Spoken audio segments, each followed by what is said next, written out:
खबरें ही हैं जो बिगाड़ती हैं शेयरों की चाल, खबरें ही करती हैं आपको मालामाल। तो ऐसे ही शेयर जो कि खबरों के चलते दिखा रहे हैं एक्शन, क्या होना चाहिए आपका रिएक्शन, ये बताएंगे प्रदीप जी। खबर बताएंगे हम, निर्णय लेंगे आप, खरीदे बेचें या फिर बने रहें। एक एक करके स्क्रीन पर लेकर के आइए जरा धुआंधार तरीके से एक एक खबर को। एवेन्यू सुपरमार्ट के रिजल्ट्स निकल करके आए हैं। प्रॉफिट में 4% की ग्रोथ रही, रेवेन्यू 15.5% बढ़ता हुआ दिखाई दिया है। एबिटा की बात करें तो यहाँ पर करीब 11% के आसपास की ग्रोथ देखने को मिली है। वहीं मार्जिन्स ऑलमोस्ट फ्लैट, थोड़ा सा कम ही हुए हैं पहले से।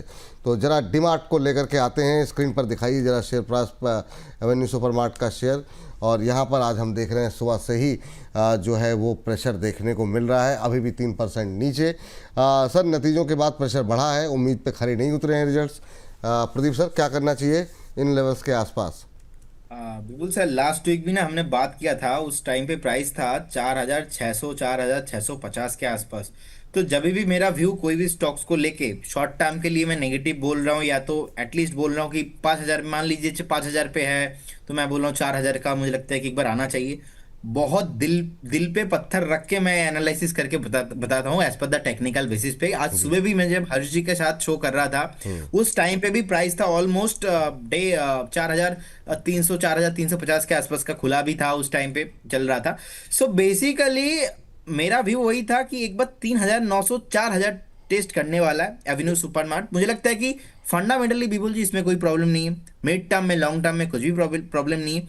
लेकिन जो टेक्निकली ब्रेकडाउन हुआ है, हमें प्राइस को रेस्पेक्ट करना चाहिए। और हिसाब से मुझे लगता है कि एक बार 3,800 4,000 टच करना चाहिए। अगर आता है आपके लिए एक वैल्यू इन्वेस्टिंग होगा, आपके लिए एक बाइंग अपॉर्चुनिटी होगा। बाकी अगर किसी के पास अभी भी होल्डिंग पे है, आप बने रहिए। मिड टर्म और लॉन्ग टर्म दोनों व्यू मेरा चेंज नहीं हुआ है। शॉर्ट टर्म व्यू क्योंकि इसका ब्रेकडाउन आया है, आज 3% नीचे है, हो सकता है कि और 5% करेंट जोन से नीचे भी आपको मिले।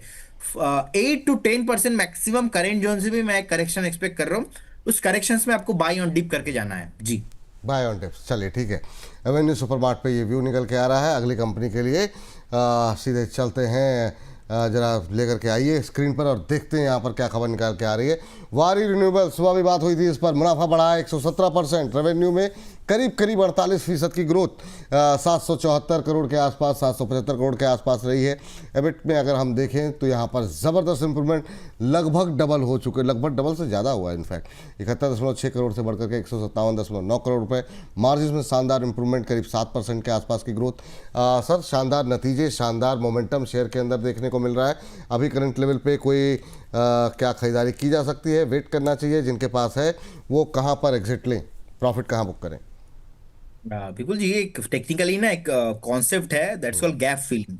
तो गैप फिलिंग बहुत ही इंपॉर्टेंट होता है। तो ये जो पर्टिकुलर स्टॉक है, इसका एक गैप अभी भी पेंडिंग है, वो है 1140 से 1170 के रेंज पे। तो अभी 1223 के आसपास का प्राइस है, 1287 का डे हाई है।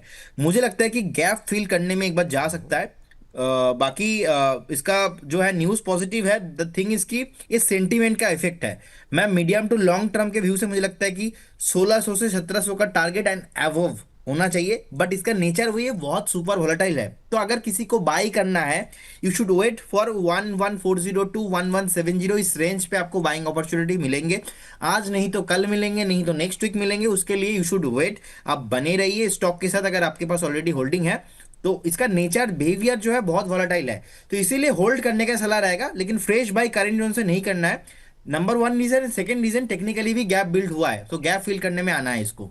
ये बात यहाँ पर निकल के आती हुई अगली कंपनी जो है वो लेकर के आते हैं अब स्क्रीन पर, और ये है वोडाफोन। वोडाफोन पे दरअसल तारीख पे तारीख, तारीख पे तारीख, तारीख पे तारीख चल रही है। एक बार फिर से सुप्रीम कोर्ट ने सुनवाई 27 अक्टूबर तक के लिए स्थगित कर दी है। और जैसे ही तारीख का ऐलान हुआ, इंट्राडे में 3% तक जो है कि गिरावट वोडाफोन आइडिया में देखने को मिली।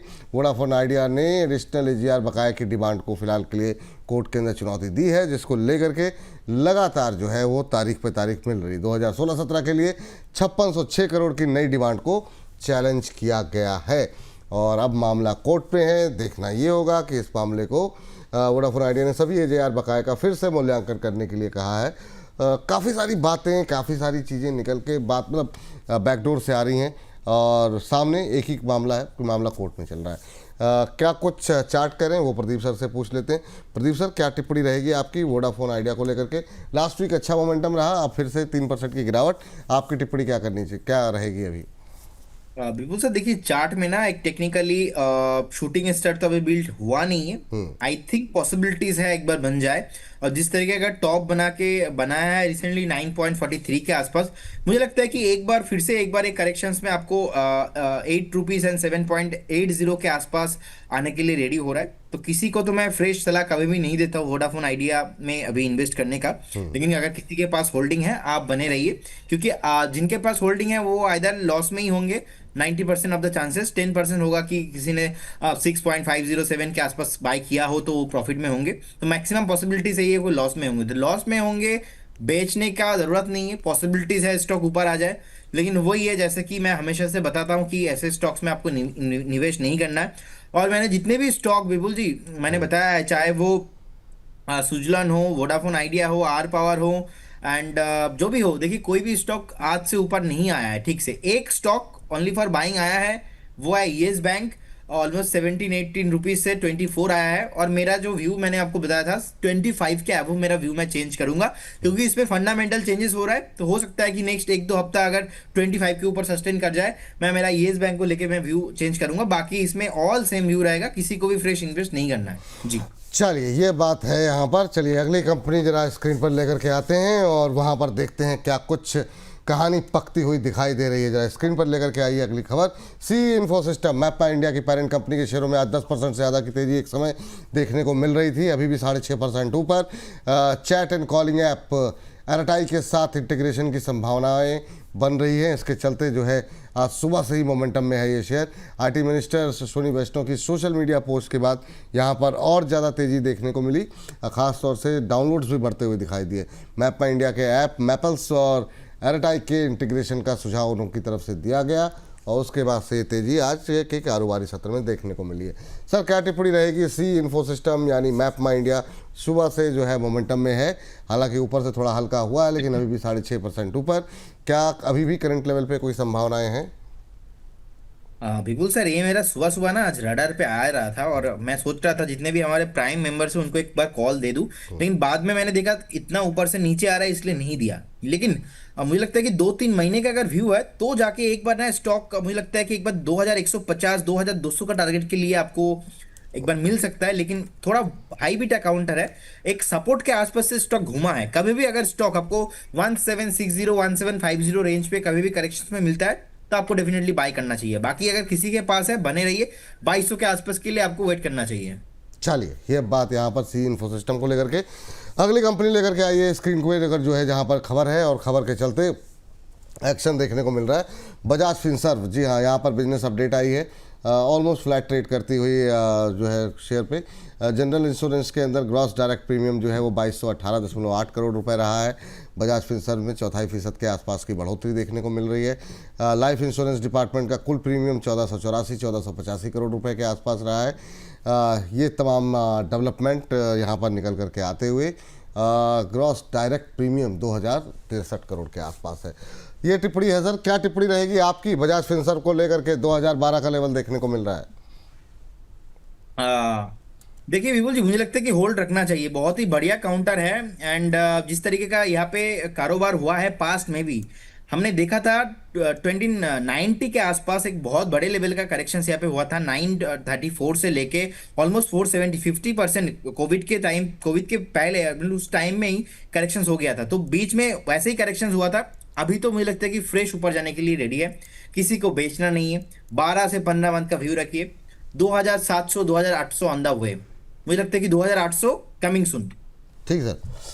अगली कंपनी लेकर के आते हैं सर, अदानी एनर्जी सोल्यूशन। यहाँ पर भी इन्होंने भी अपना बिजनेस अपडेट दिया है FY26 की सेकंड क्वार्टर को लेकर के। सितंबर तिमाही में इनका जो 100.59% कलेक्शन एफिशिएंसी रिकॉर्ड जो है वो दर्ज किया गया है और कंपनी की सिस्टम अवेलेबिलिटी करीब 99.6% रही है। अदानी एनर्जी सोल्यूशन आज 4.5% बढ़ के कामकाज करता हुआ करंट लेवल पे सर 930 के आसपास। कैसा क्या टिप्पणी करना चाहेंगे आप इस पे? सर मुझे लगता है कि अदानी ग्रीन सॉल्यूशंस को लेके जिनके पास भी पोजीशन है वेट करना चाहिए एंड होल्ड करना चाहिए, कुछ भी प्रॉब्लम नहीं है।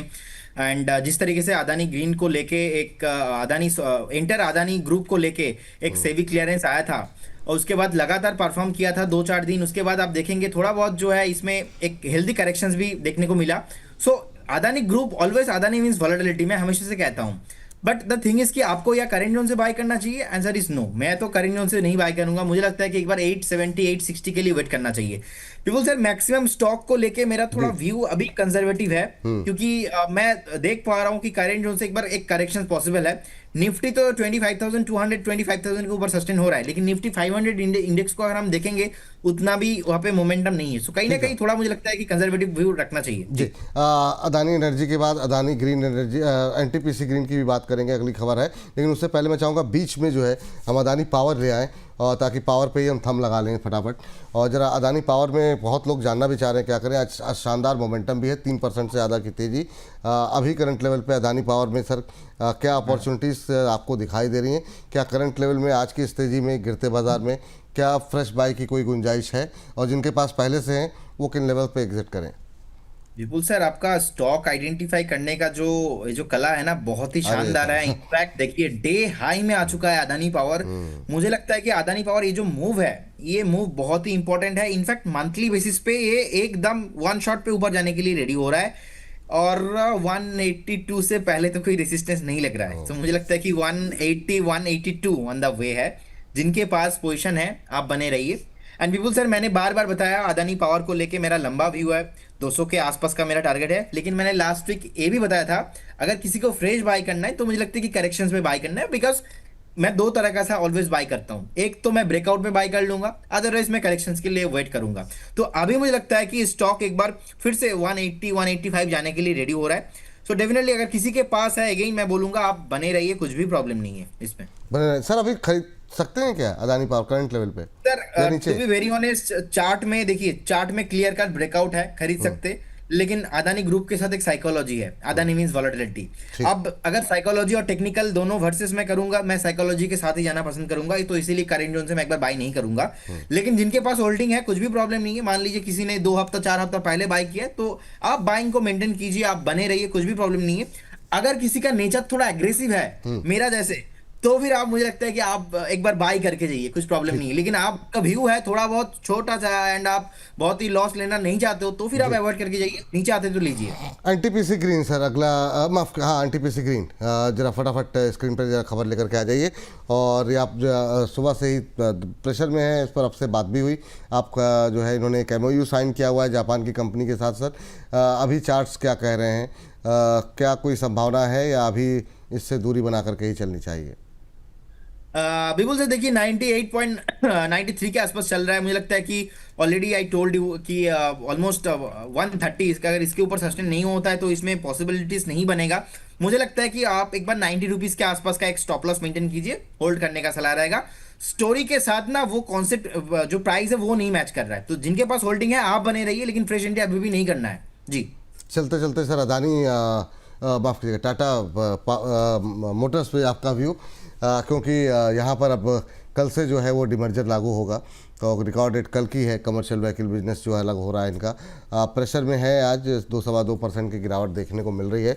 अभी व्यू क्या रखना चाहिए? काफ़ी करेक्शन हो चुका है हायर लेवल से, क्या ये अपॉर्चुनिटी है, क्योंकि आज लास्ट डे है, टाटा मोटर्स में एंट्री लेने का, या फिर आप अभी अवॉइड करना चाहेंगे? देखिए, मुझे लगता है कि अभी ये एंट्री नहीं लेना चाहिए, अभी अवॉइड कीजिए। ये जो इवेंट है, इवेंट को थोड़ा एक बार पहले जाने दीजिए, उसके बाद एक बार देखेंगे। चलिए सर, बहुत सारे सवाल और भी हैं, लेकिन अभी के लिए इस कार्यक्रम को समाप्त करना पड़ेगा। जानते जाते अगर आप गोदावरी पावर के लेवल बता देंगे तो थोड़ा सा हमारा जो पावर का जो सोच है वो बेहतर रहेगी। साथ ही साथ आपका डिस्क्लोजर भी अगर आ जाए तो। पल्लवी जी ने 269 पे ले रखा है, और वैसे भी गोदावरी पावर पे आपकी एक बार कॉल भी थी, हिट भी हुई थी। आपकी टिप्पणी क्या रहेगी गोदावरी पावर पे, अभी क्या करें? तो जीपीआईएल गोदावरी पावर में मुझे लगता है कि 241 240 से हमने कॉल दिया था, और गोदावरी पावर एक बार शॉर्ट टाइम के लिए हाई लगा के आया, 280 का जो हमारा टारगेट था वो अचीव हुआ। मुझे लगता है कि सेकंड टारगेट फिर से एक बार 278 को जैसे ही क्रॉस करेगा, ब्रेक करेगा, ये 300 320 जाने के लिए रेडी हो सकता है। इनके पास पोजीशन है, आप बने रहिए। 225 के आसपास का एक स्टॉप लॉस मेंटेन करना चाहिए।